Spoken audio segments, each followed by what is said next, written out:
Hello friends, இன்றைக்கி நம்ம வீடியோவில் பார்க்க போகிறது ஒரு அருமையான கஞ்சி. முதல்ல அந்த கஞ்சிக்கு தேவையான அரிசி வகைகளை பார்க்கலாம்.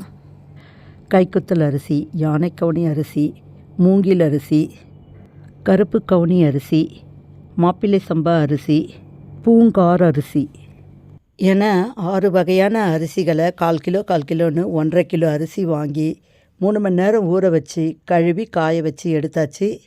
அந்த காலத்தில் தென்னிந்தியாவில் 600 வகையான அரிசி வகைகள் இருந்தது என்று ஆராய்ச்சியாளர்கள் கூறுகிறார்கள். இந்த காலத்தில் பிபியும் சுகரும் எல்லாருக்கும் சகஜமாக வந்துடுச்சு. அதை நம்மளால் தடுத்து நிறுத்த முடியலனாலும் கண்ட்ரோல் பண்ணிக்கலாம். இந்த அரிசிகளில் கார்போஹைட்ரேட் குறைந்தும் ஃபைபர் சத்து அதிகமாகவும் உள்ளது. இந்த அரிசியை மிஷினில் கொடுத்தா மாவாக அரைச்சிடுவாங்க. அதனால் நம்ம என்ன செய்யலான்னா தேவையான அளவு எடுத்து மிக்சிலேயே அரைச்சி கஞ்சி செய்யலாம். அரிசி இந்த அளவுக்கு காஞ்சி இருந்தால் தான் ரொம்ப நாள் கெடாமல் இருக்கும். இப்போ 2 பேருக்கு தேவையான அளவு கஞ்சி செய்யும் முறையை பார்க்கலாம். 100 கிராம் அரிசி எடுத்துக்கலாம். அதாவது 2 கரண்டி அரிசி எடுத்துக்கிட்டு ஒரு மிக்சி ஜாரில் போட்டு இந்த அளவுக்கு நைஸாக ரவை பதத்தில் அரைச்சி எடுத்துக்கலாம். அரைச்ச ரவையை ஒரு பாத்திரத்தில் போட்டு 100 கிராம் அரிசி ரவைக்கு 600 ml தண்ணி ஊற்றணுங்க.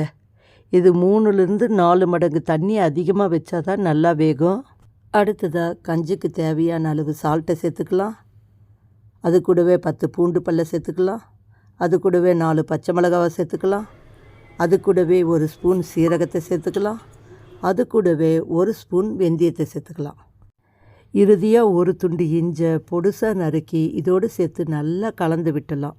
அடுத்ததாக ஒரு குக்கரை அடுப்பில் வச்சு நம்ம எல்லாம் கலந்து வச்சுருக்க கஞ்சி எடுத்து குக்கரில் வச்சு வேக வச்சுக்கலாம்.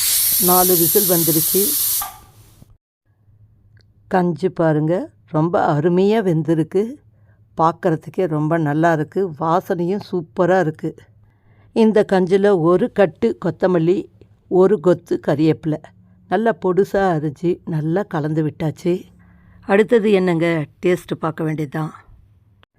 கஞ்சி ரொம்ப சூடாக இருக்குது.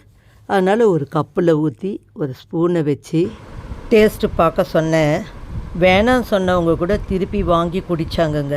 அவ்வளவு சுவையாக சூப்பராக இருந்ததுங்க.